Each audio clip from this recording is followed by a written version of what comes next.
방탈출을 많이 안 해보신 분들이라면 을 좀 추천드리고, 이 프리랜서 제작자 분들은 기획안당 800까지 들어봤어요. 그날 저 집 가서 울었거든요.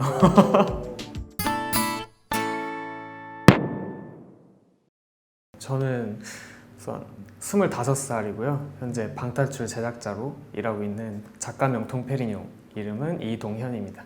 입사 자체는 작년 6월에 했고요. 방탈출 완전 처음 데뷔라고 하자면 지금으로부터 1년 반에서 2년 정도 전? 지방에 있는 로컬 매장에서 스토리 납품으로 함께 테마 제작에 참여를 했었고요. 제작자로서 처음 데뷔, 서울권에 데뷔를 한 건 작년 9월에 만화 테마로 데뷔를 하게 되었어요. 어린 나이에 시작하신 건 맞는 거죠? 주변 선후배들을 봐도.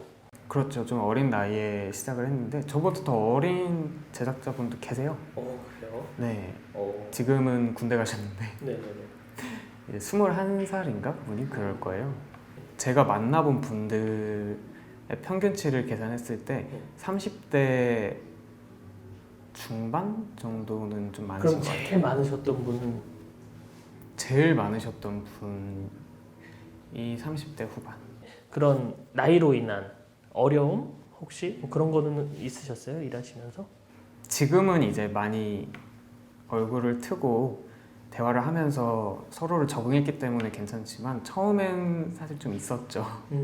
나이가 어리기 때문에 이제 얘는 뭘 모를 거야 라는 일종의 선입견이 있으셨어서 테마에 원하는 자재를 부탁을 드려도 전혀 다른 게 들어가 있다거나, 저는 공간 연출을 많이 넣는 편이기 때문에 도면이 정말 소중하거든요. 그런데 그 도면이 실공사 때 바뀌어 있다거나 참담했죠.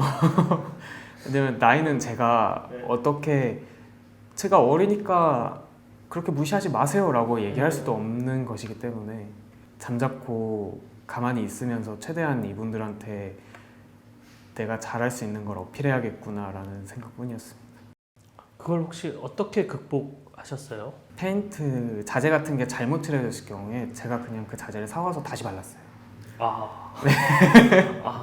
깡은 또 있으신가요? 그걸 다시 사와서 다시 바르고 이제 인부분들하고 그러면 안 되지만 이제 소리 지르면서 싸운 적도 있었고 정말 우여곡절을 많이 겪었는데, 얘가 결국 원하던 거를 자기가 안 해주면 스스로라도 하니까 어차피 그렇게 완성될 거 그냥 원하는 대로 해주자라는 게 조금 생긴 것 같아요. 멋있네요. 아닙니다. 감사합니다. 아마 저 말고 많은 제작자분들이 다 그러시지 않을까. 이제 그 당시 좀 심하게 싸웠을 때는 제가 좀 인격 모독까지 당할 정도? 이런 자재들 하나하나 신경 쓰는 것이 쌓여서 퀄리티가 된다고 말씀을 드렸더니 너의 퀄리티가 낮고 너의 가치가 낮은데 왜 네가 그런 것까지 다 신경 쓰냐, 너는 그냥 문제나 만들고 스토리나 뽑아라, 이런 식으로. 그러니까 정확한 멘트긴 해요 사실 이게. 그렇게 말씀을 하셨는데 오히려 그게 좀 자극제가 되지 않았나 싶습니다. 아무튼 넘어야 될 산이긴 하겠네요. 이걸 지망하시는 분들도 좀 각오를 단단히 하셔야 되고. 그렇죠. 원하는 걸 이루시기 위해선 그만큼의 지식이 필요하고요. 그만큼의 경험이 필요합니다. 최대한 많이 준비하시고 오시길 바라겠습니다. 트렌드 같은 거는 좀 있을 거 아니에요? 그걸 좀 얘기해 주시면. 방탈출을 많이 안 해보신 분들이라면 강남에 강남 목욕탕이라는 테마가 있어요. 이건 제 것이 아닌데 입문자 분들의 정말 맞춤형 테마라고 볼 수 있거든요. 쉬운 난이도이자 인테리어가 정말 사실처럼 되어 있고 스토리 라인 또한 어느 정도 흥미를 불러일으켜요.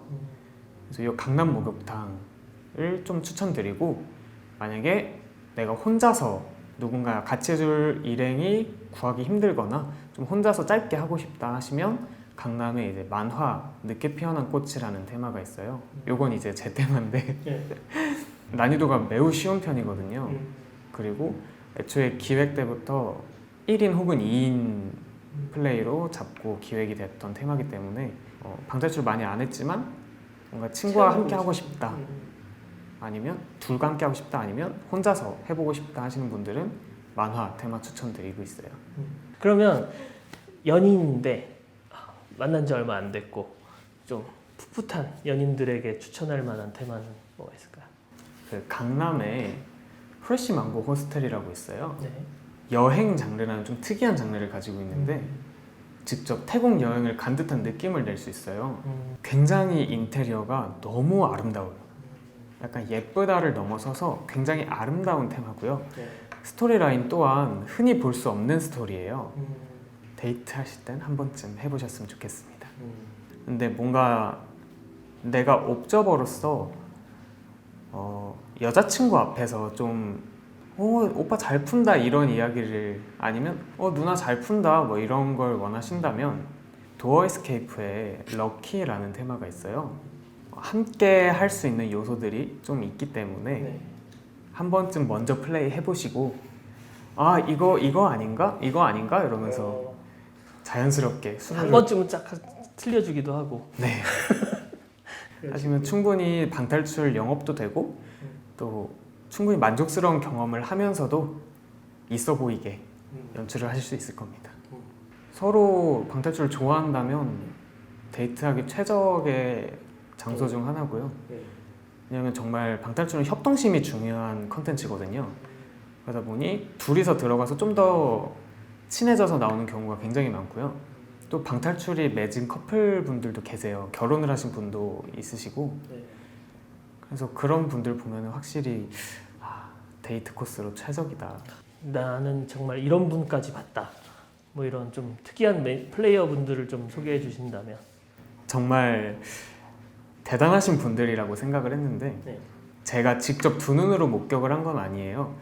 그냥 인스타그램으로 보게 되었는데 오즈라는 테마가 강남에 있거든요.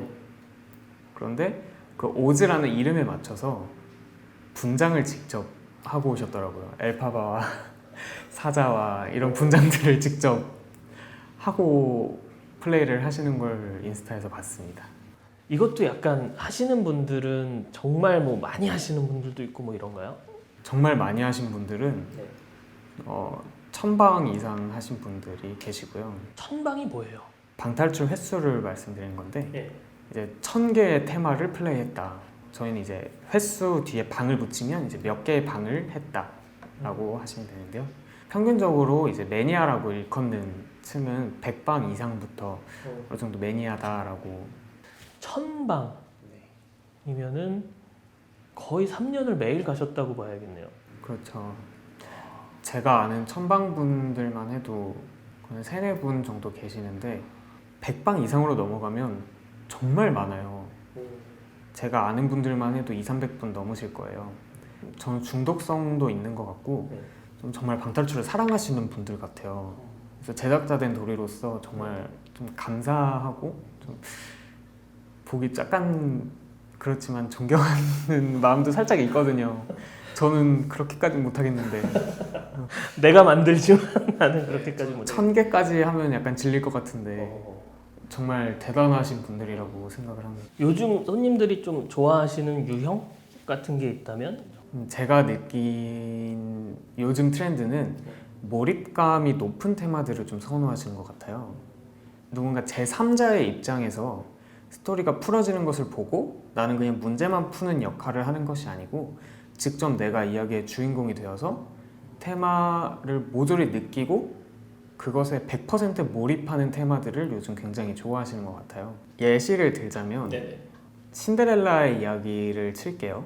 그러면 예전엔 동영상으로 한 편을 봤어요. 내가 문제를 풀고 자물쇠를 열면 모니터에서 신데렐라가 유리구두를 두고 내려오는 모습이 볼 수 있는 거죠. 그런 모습을. 그런데 요즘 테마, 몰입감이 높은 테마 같은 경우는 자물쇠를 풀면 옆에 문이 탁 열려요. 그 문으로 나가보면 실제 계단이 있는 거죠. 그 계단을 이렇게 직접 내려가다 보면 장치로 인해 내 신발 한쪽이 벗겨지게 되는 거예요. 이런 류의 몰입감이 요즘 트렌드가 아닌가 싶습니다. 제작자한테 떨어지는 수입은 어느 정도 수준으로 생각하면 될까요? 이게 제작자는 현재 두 가지 모습으로 되어 있는데요. 저 같은 전속 제작자가 있고요. 그리고 프리랜서 제작자들이 계세요. 이 프리랜서 제작자 분들은 제가 알기로는 이제 기획안당 페이를 받고 테마가 잘 나왔을 경우, 사람들한테 인정을 받을 경우 이럴 때는 인센티브가 지급이 된다고 보시면 되고요. 저희 같은 전속 작가의 경우에는 테마가 잘 나오던 아니던 약간 회사원처럼 월급제로 하고 있다고 보시면 됩니다. 중소기업이랑 비슷한 수준 정도로 그 정도라고 생각해 주시면 될 것 같아요. 대략적으로 그래도 뭐 많게는 이런 것까지 들어봤다라는 게 있다면 어느 정도 수준으로 생각하면 돼요? 기획안당 800까지 들어봤어요. 근데 기획안에서 끝나는 것이 아니라 그 후에 공사가 진행될 때 수고비라든지 아니면 테마가 완성되고 잘 나왔을 때 인센티브라든지 이런 걸 생각했을 땐 1000 이상이 되겠죠. 이렇게 뭔가를 할 수 있었던 배경? 저는 원래 사실 영화를 하던 사람이었어요. 연극을 하다가 영화로 넘어와서 영화 작업을 하던 도중에 이제 방탈출을 조금씩 했는데 2만 원 종합예술이 없더라고요. 보통 제가 영화에서 가장 아쉬웠던 건 몰입감이었거든요. 그러니까 몰입감 자체가 나쁘다는 걸 말하는 게 아니라 이야기가 다 끝나고 나면 결국 저거는 저 사람의 이야기거든요. 그렇다 보니 일종의 벽 같은 게 느껴져서 연출하는 입장에서 좀 아쉬운 면이 많았어요. 그런데 방탈출 해보니까 그 주연 배우를 막 선발하고 이런 거 없이 플레이어가 주연 배우인 거예요. 그냥 너무 메리트가 있고 너무 매력이 있어서 아, 나는 이 종합예술을 버릴 수 없겠다 해서 뛰어든 거죠. 저 같은 경우는 방탈출 제작자가 너무 하고 싶었는데 그 제작자를 어떻게 하는지는 사실 많은 분들이 고민하시고 계시고 또 뚜렷한 길이 없어요. 그렇다 보니 저는 이제 제가 지금 일하고 있는 회사에 매장 아르바이트로 근무를 하기 시작해서 4개월 정도 접어들었을 때 이제 저희 회사에서 신규 매장을 프랜차이징 한다고 이야기를 들었어요. 그걸 듣고 바로 대표님한테 연락을 드렸죠. 제가 방탈출 제작자가 꿈인데 제게 기회를 한 번만 달라, 아니면 옆에서 지켜만이라도 보게 해달라라고 말씀을 드렸고, 그 대표님이 그래서 감사하게도 포트폴리오를 보내봐라 해서 포트폴리오 보내고 이제 서포터로 인턴으로 한 2달 정도 활동을 하다가 얘 괜찮다라는 평을 좀 들어서 작가로 데뷔하게 됐습니다. 진짜 그러면 머릿속으로 막 구상하고 뭐 이럴 것 같은데 밤새면서 하는 일이 구체적으로 어떤 일이에요? 이게 제작자와 기획자의 차이 먼저 말씀을 드려야 될 것 같은데 기획자 같은 경우는 이제 현장에 보통 오지 않으세요. 기획자분들은 테마에 대한 이제 문제라든지 스토리, 연출 등등을 기획하시고 그 기획안을 매장에 납품, 판매하는 식으로 수익을 거두시는 분들이고요. 저희 같은 제작자들은 그런 기획안들을 저희가 스스로 만들어내고 그거를 매장에 직접 들어가서 시공까지 책임지는, 아무래도 시공을 저희가 직접 페인트를 바르거나 하진 않지만 페인트를 바르는 인부님들 옆에서 지켜보면서 원하는 대로 잘 이루어지고 있는지, 그렇다 보니 제작자들이 좀 밤을 많이 새는데요. 밤샘의 주 이유라고 하시면 아무래도 좀 UX에 관한 부분이 많아요. 기획 자체는 초반부터 끝내기 때문에 큰 수정사항이 없을 경우가 많지만 그보다는 플레이어들이 직접 이렇게 플레이를 할 때 다친다거나 아니면 내가 냈던 문제들이 플레이어들의 흔히 말하는 뚝배기, 흔히 이런 문제를 냈다고? 할 정도의 문제 퀄리티를 가지고 있는 게 있다든지 이런 부분들을 캐치하기 위해서 합니다. 뚝배기는 약간 머리 깨지는 문제라고 표현을 하는 게 너무 어려워서 약간 풀라고 만든 건지 아니면 내 마음을 맞춰보라고 한 건지 구분이 안 가는 그런 것들을 뚝배기라고 소위 말합니다. 그러면은 선배 제작자로서 그런 포트폴리오나 이력서나 본인이 갖춰야 될 소양 같은 것들을 좀 제시해 주신다면 어느 정도 일러스트와 또 자신의 공간을 명확하게 설명해 주기 위해선 CAD 정도는 좀 필요해요. 스케치업이나 이런 좀 실무적인 것들 소소하게 다룰 수만 있으면 되거든요. 그런 것들을 좀 어느 정도 터득을 하고 오셨으면 좋겠고, 굳건한 다짐이 있으셨으면 좋겠어요.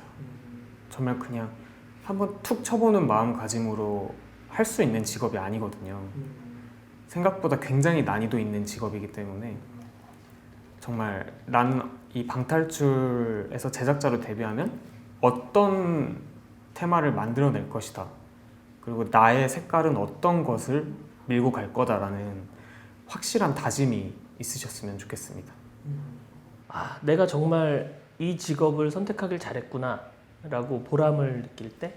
가장 큰 건 제가 사회적 문제를 담은 테마들이 몇 개 있어요. 그런데 그 테마를 플레이를 하시고 해당 업체에 기부를 하신 분이 계셨어요. 엄청나게 큰 돈은 아니지만 그래도 결코 작다고는 할 수 없는 금액을 기부를 하시고 그걸 토대로 저한테 인스타 DM으로 나는 정말 이런 테마를 통해서 알게 되어서 너무 감사하고 그래서 이렇게 좋은 일에 참여를 할 수 있게 된 기회를 주셔서 감사하다 이렇게 DM이 왔는데 그날 저 집 가서 울었거든요. 감동적이었겠다. 네, 너무 감동적이었고 좀 이렇게 매장에 숨어 있다 보면 손님들이 플레이하고 나와서 재밌다라는 한마디만으로 정말 약간 세상을 다 얻은 기분이 들 때가 있어요. 그럴 때 가장 너무 보람 있는 것 같습니다. 뭐 이런 기회에 여러분들한테 뭐 이런 얘기는 좀 해주고 싶었는데 못한 얘기가 혹시 있으시냐? 요즘 일종의 트렌드인데 어려운 테마일수록 평이 조금 더 좋아지는 경향이 있어요. 그래서 저는 이게 매우 잘못되어가는 문화라고 생각을 하거든요. 일종의 뭐 소신발언일 수 있겠지만 왜냐면 난이도가 골고루 있어야 이게 신규 유입되는 플레이어들도 굉장히 많아질 것이고 난이도가 쉽다고 해서 못 만든 테마가 아니거든요.